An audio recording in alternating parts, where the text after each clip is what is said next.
Hi, my name is Walter. I'm a leader at AB Comb Elementary in Raleigh, North Carolina. Welcome to a school where everyone is empowered to be a leader. You may pass by your school and think we're just an ordinary school. But the moment you come inside, there's a whole new feeling. We are a magnet school, and in 1999, we weren't attracting very many students. We had at that time around 350. And our superintendent said that we needed to reinvent ourselves. We went to our key stakeholders, our business leaders, parents, community leaders, and we said, what is it that you want for this community? Our stakeholders, when creating this school, talked about having children and grandchildren that were A students mastering the SAT, and then were not successful in college because they didn't know how to work with students, they didn't know how to prioritize, they were only about the academics. I knew at that moment that schools had to do things differently. That when we're only focused on the academic piece, and absolutely that is important, but there's so much more than that. Over the past 14 years, we have been very focused on three main areas: leadership, culture, and academics. And you almost have to work on all three of those at the same time. The theme of our school is leadership. Our mission is to develop leaders one child at a time.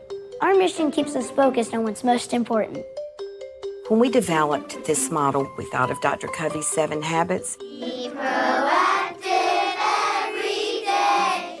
Be proactive, stop and think. 7 habits are absolutely essential to a student's success, not only here at Combs, but throughout the rest of their schooling in middle school, high school, college, but also in the working world. They learn to be creative problem solvers, and they learn how to be leaders out in the community. The 7 Habits at our school is not a one-time lesson. It is part of everything we do.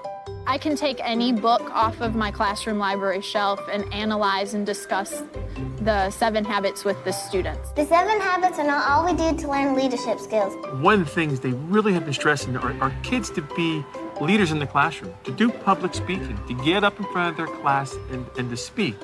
And so our son Walter, kind of watched him practice speeches since he's been in kindergarten. He has gotten up and he has stood in front of 40, 50 adults and was able to make a speech. Some of you may be wondering why I have a peer instead of an adult. Every outstanding leader knows the social etiquette of greeting. And for different cultures, that's something different, but here the standard is to shake hands firmly and to have great eye contact. I think it's amazing when you walk into Combs, it just feels different. Just the physical culture of this school. It's colorful, it's vibrant. Not only that, but the emotional culture of this school. We're supportive of each other. As soon as you walk in, you feel welcome, you feel like you fit in. I came to this school a couple years ago, about 2. I felt more confident in doing things. I felt more confident in my schoolwork, and all the support here made my grades go up. At our school, you can be a leader in anything you want. I am a leader in art. I'm a leader in music. I'm a leader in helping others. Some children may be leaders in sports. Some people may be leaders in literature. Some children may be leaders in science. But it's empowering the students to recognize their own individuality and giving them the option of sharing that growth with others. Since we began the leadership theme, our discipline issues are down dramatically. So many times in the classroom, students handle disagreements on their own, and it's a wonderful thing to see. It's a whole staff effort. We're collaborating, we're synergizing, we're working together for the better of all the students. It's not just my 21 students in my classroom, it's our students.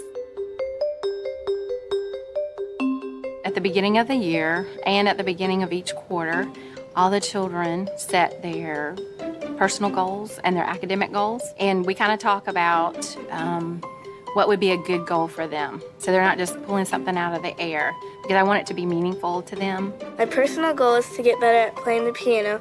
My academic goal is to do better in multiplication. Part of our leadership notebook is really having students look at their data. And when they're looking at their data, they're able to see areas of academics and personal growth that they're excelling in, but then also areas that they may have some improvement that needs to be made. And these are my scores that I've got on the quizzes. I remember when I was in school, I had no idea my grades until I received my report card. But our students know where they're at in every area throughout the entire school year. What I really like about that is that it really gives the students ownership of their academic progress. We are developing 21st century citizens. We're giving them a skill set, one that is based on leadership development that will take them through the rest of their lives. A child's worth should never be defined by a score on a piece of paper. There's so much more to a child than just that score. The goals of the 21st century learner are demanding that we look at children through a different lens, that we shift our paradigms, and that we start to teach in the world in which they now live, teaching them responsibility, teaching them ethics. We're not going to find that in a workbook. We're not going to find that in a textbook. We're going to find that in the day-to-day interactions that we have with children.